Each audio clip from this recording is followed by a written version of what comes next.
Hi guys, welcome back to the channel. I'm Office Bloke Daz. Office Bloke Aidan. We are two of us today. US rolling out third $13 billion supercarrier to dominate the Pacific. I think 13 billion? I think it'll dominate more than anywhere, right? Jesus, 13 billion is Put it wherever you need it and away you go, right? Floating cities these, aren't they? I'm not scared though. Floating airports and everything. No, I'm not feared. I'm not feared at all. Let's go for it.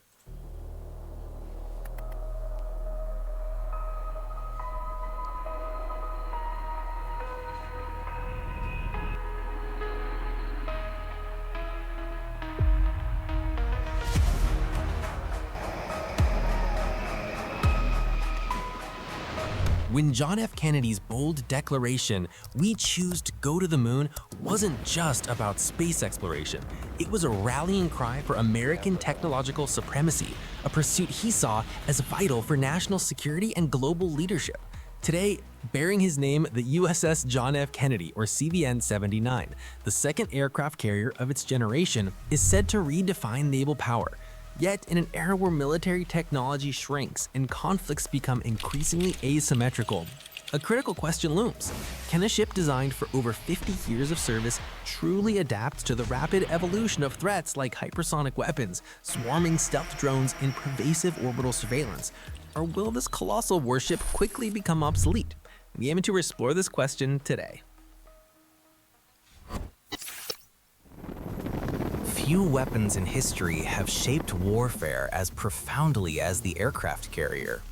Ever since Japan commissioned its first carrier in 1922, these maritime giants have become indispensable tools for projecting power across the globe. During World War II, US aircraft carriers were pivotal in naval battles that turned the tide, and they've continued to play a crucial role in every subsequent conflict involving the country. Today, when a global crisis erupts, one of the first questions on everyone's mind often is, where is the nearest American aircraft carrier? Decades of unwavering dedication have enabled the US Navy to deploy some of history's most impressive and indeed most costly ships, and the Gerald R. Ford-class supercarriers are the pinnacle of this ambition. These aren't just big ships, they're the largest and most expensive in US history. To give you a sense of their sheer scale, imagine 3 NFL football fields laid end to end. One of these carriers extends even further, a staggering 116 feet beyond that. There's another Its one. approximate width of 256 feet dwarfs the 224-foot wingspan of a Boeing 747.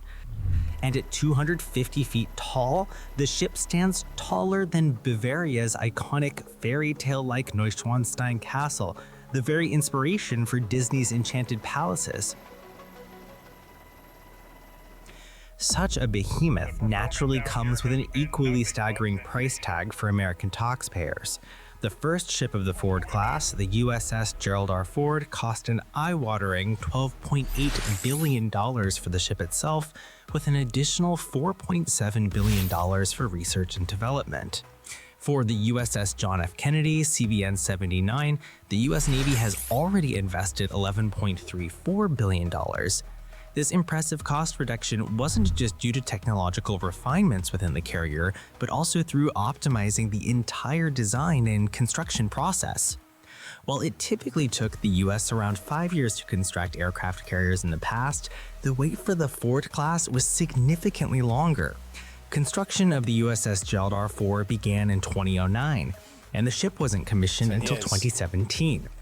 However, considering the sheer number of groundbreaking innovations packed into these vessels, few would argue that this extended wait was in vain, especially given what this 100,000-ton Atlas inherited and vastly improved upon from its predecessor of the revered Nimitz class.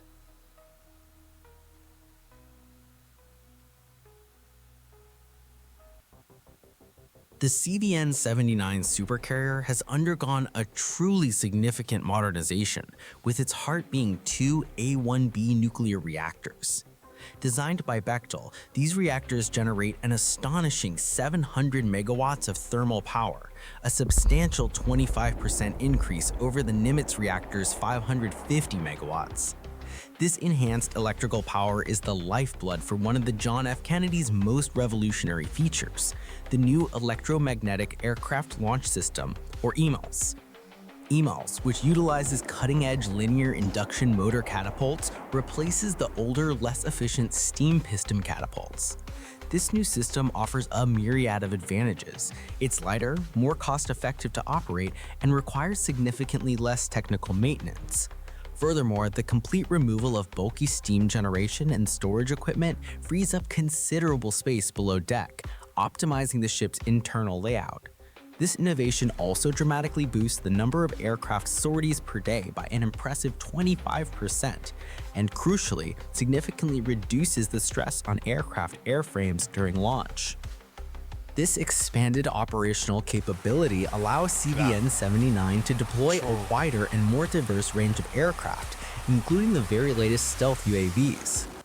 Beyond EMALS, electromagnets are also ingeniously integrated into the Advanced Arresting Gear, or AAG, braking system, replacing the traditional hydraulic mechanism for recovery. The new US Supercarrier introduces profound advancements in naval warfare. A key decision, as mentioned, was the adoption of the AAG instead of the traditional hydraulic systems for aircraft recovery. This change was primarily driven by the increasing use of drones by the US Navy and Air Force. The older hydraulic systems simply struggle to capture these lighter, more delicate UAVs without causing excessive stress or outright damage. The AAG with the turbo-electric engine can precisely absorb energy and significantly reduce the impact on UAV airframes, ensuring their safe return. The Navy aims to increase the number of aircraft that Ford-class carriers can accommodate. While CVN-78 can carry between 75 and 90 aircraft, helicopters, and UAVs, there are active discussions about CVN-79 carrying a full 100 aircraft. However, it remains uncertain if this ambitious goal will be met with CVN-79 itself, or if it's a target more feasible for the third aircraft carrier, the USS Enterprise, CVN-80, which is currently scheduled for commissioning in September 2029. CVN-79 is designed to host a diverse and formidable array of aircraft. This includes the latest Can you imagine the technology change from 2017? Yeah. A new one coming out in 2029. The technology change is just going to be just incredible, isn't it? It's going to have more missiles, more aircraft, more manpower, more guns, more everything. Literally, yeah. It's going to be more technically advanced. It's going to have drones, isn't it? People are going to be more feared of it as well. Absolutely. Lockheed Martin F-35 Lightning II fighters, Boeing FA-18EF Super Hornet fighters, Grumman C-2 Greyhound transports, Boeing EA-18G Growler electronic warfare aircraft, Northrop Grumman ET Hawkeye airborne early warning aircraft, and Sikorsky SH-60 Seahawk helicopters. For drones, the primary focus is on deploying the Boeing MQ-25 Stingray unmanned refueling drones, which are being seamlessly integrated with the EMALS catapults and Gerald R. Ford class arresting gear.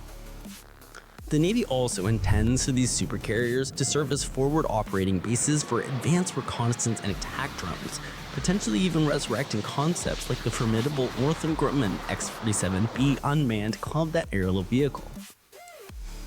To effectively arm this impressive aerial contingent, the Gerald R. Ford class, and particularly CVN-79, features 11 new Advanced Weapon Elevators, or AWEs. These AWEs, powered by electromagnetic motors, are incredibly fast, capable of traveling at speeds up to 150 feet per minute, and transporting up to 24,000 pounds of ordnance from lower decks directly to aircraft on the main flight deck. This revolutionary design ensures that ammunition movement avoids critical aircraft wing zones, eliminating potential bottlenecks and problems within hangars and on the deck. Consequently, aircraft can be rearmed in minutes instead of hours, dramatically increasing the peak number of sorties per day to an astounding 270, significantly compared to the 180 sorties of the Nimitz-class predecessors. For prolonged conflict, the sustained number of sorties over a month is projected to be around 160 per day.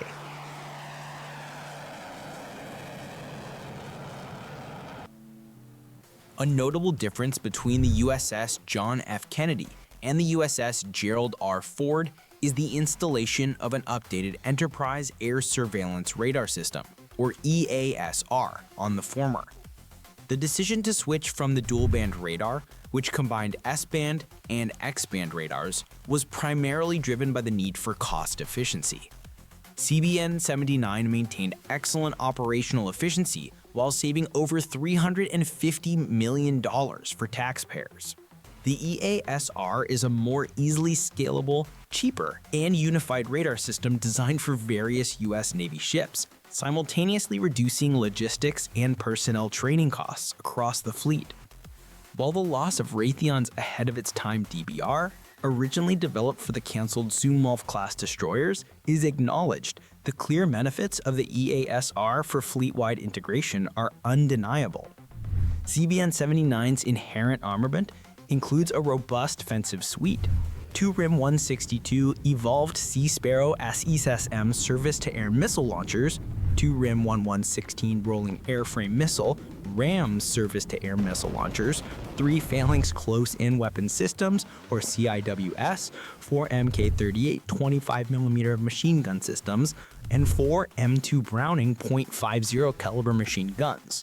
These armaments are absolutely crucial, especially in the context of potential clashes with technologically advanced rivals like China, which possesses formidable weapons such as the DF-21D hypersonic anti-ship missiles. But the United States is not stopping there. It's poised to revolutionize naval warfare with the integration of combat lasers and perhaps even power armor on its supercarriers. While progress on power armor remains under wraps, laser weapon testing has been ongoing for years with promising results. For instance, over a decade ago, the USS Prune successfully demonstrated a 40 kilowatt laser's capabilities by sinking a motorboat, disarming drones, and even detonating a rocket-propelled grenade. More recently, in February 2025, the USS Preble completed a successful test of its high-energy laser with integrated optical dazzler and surveillance, or Helios, destroying an unmanned aerial target. The Helios was developed by Lockheed Martin, was first spotted on the Preble in 2022, notably replacing previously installed CRAM. Helios emerges as a formidable contender for the Ford-class carriers, presenting several critical advantages that address the evolving threat landscape. The CVN-79, currently under construction at Newport News Shipbuilding, is expected to be commissioned before the end of 2025. This aligns perfectly with the Navy's ambitious FY 2025 to 2050 force shipbuilding plan, which aims to increase the number of crewed ships to 381, including a robust force of 12 supercarriers, with 10 of those being Gerald R. Ford-class vessels. Considering these incredible developments and the ever-evolving nature of warfare, do you believe aircraft carriers will maintain their relevance in the 2050s amidst future, less obvious threats? Share your thoughts in the comments below. That's pretty darn crazy. It is. I think they will dominate for many years. They're just like floating cities, floating airports. They're just great support vehicles, as well as being armed up to the wazoo as well for firing stuff. Yeah. So you can just sort of like station yourself wherever, and you got the pure power of the Yeah. air support. Yeah. You know, the only thing you don't have is ground support. You know, which should be already there anyway. But it's yeah, it's mad. I mean, we said it before when we watch US military. Just astounds me every time I watch it. It just gets bigger and bigger and bigger and better, more advanced. And it's just, it's frightening to see what they've got available at their disposal when you look at them against, Literally. especially when you look at them against other countries as well that pose a threat. Let's say, they're not like your China, your Russia, your Irans of the world. Maybe North Korea may pose a threat to Western society, and then you've got these there sat with their equipment, just going one move, go on, go for it. See, it's like one of them in it. Yeah, literally, yeah. But it's incredible equipment they've got in that military. It is. Without a shadow of a doubt. It is indeed. Enjoyed it. Some countries don't even have that at all. They've got loads of them. No. What did he say? They're going to have 12 once this one's out. Something like that. So, yeah, mad. Yeah, enjoy it. Hope you guys did as well. Don't forget to like and subscribe, and we'll see you on the next one. Cheers. Cheers.